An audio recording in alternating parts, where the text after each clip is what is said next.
આજે આપણે રાજુલા તાલુકાના મોરંગી ગામમાં આવ્યા છીએ કે એક ફાર્મર જોડે કેપિટલ એગ્રી ટેકનોલોજીસની જે પ્રોડક્ટો છે એમણે વાપરેલી છે, એટલે એમને શું પ્રોબ્લેમ આવ્યા હતા અને એમને શું સોલ્યુશન મળેલું છે એ જાણવા માટે. તો સૌપ્રથમ તમે તમારો પરિચય આપો. મારું નામ બીજલભાઈ નકુ, ગામ મોરંગી, તાલુકો રાજુલા. Phone number 9990141415. તમે કેપિટલ એગ્રી ટેકનોલોજીસની જે પ્રોડક્ટો છે એ ક્યારથી વાપરો છો? એ 2 વર્ષથી વાપરીએ છીએ.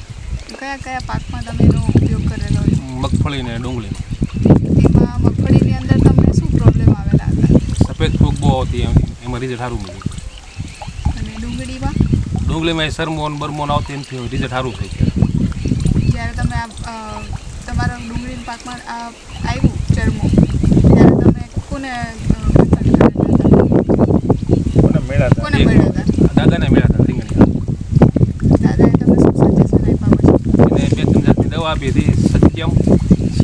સત્વમ, ઓરસિયા, લિકોન્સ ને ફુંબી ઓવરટી બેક્ટેરિયા હતા ચિપ્સના ને ફુંબી ઓવરટી ને માઇકોરાજા. પછી તમને કેટલા દિવસે એમના રિઝલ્ટ દેખાણા ડુંગળીના તમારા પાકમાં? 8 થી 10 દિવસ થયા. બીજા ખેડૂતોને શું ભલામણ કરશો તમે? નહીં, ઘણા ખેડૂતોને ભલામણ કરી છે, ઘણા વાપરે છે અત્યારે. અને લઈએ જાય, ઘણા લેવાય જાય છે. વિજલભાઈના મોટાભાઈ અશોકભાઈ 2 વર્ષ પહેલાં ટૂંકમાં કેપિટલના ફેમિલીના પરિચયમાં આવેલા અને એમને એમનો પ્રશ્ન કીધેલો કે અમારે મગફળીનું વાવેતર અને ડુંગળીનું વાવેતર દર સિઝનમાં હોય. એટલે મગફળીમાં અમારે પ્રશ્ન એવા રહે છે કે છેલ્લે સફેદ ફૂગ આવી અને મગફળીને ટૂંકમાં પૂરી કરી દે છે. એટલે એમનું કાંઈ તમારી પાસે સોલ્યુશન હોય તો અમે તમારી પ્રોડક્ટ વાપરીએ.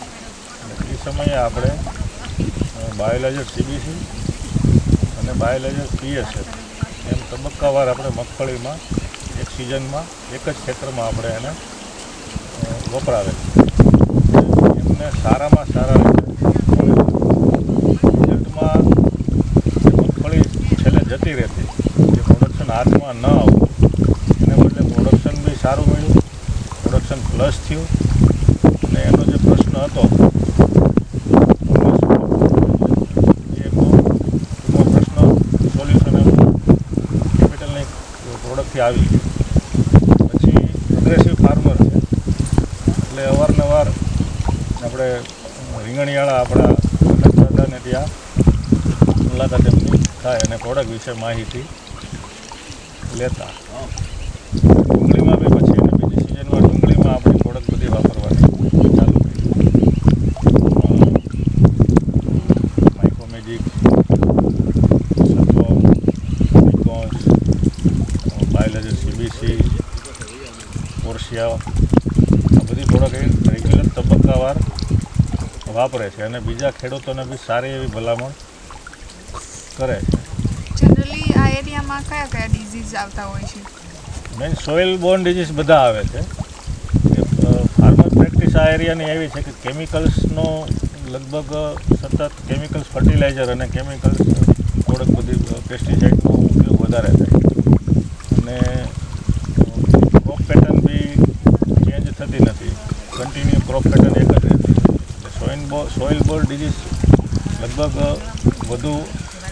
વધુ પડતા આ એરિયામાં જોવા મળે અને કેમિકલ ટ્રીટમેન્ટથી શોર્ટ ટર્મના સોલ્યુશન મળે છે, લોંગ ટર્મના સોલ્યુશન મળતા નથી.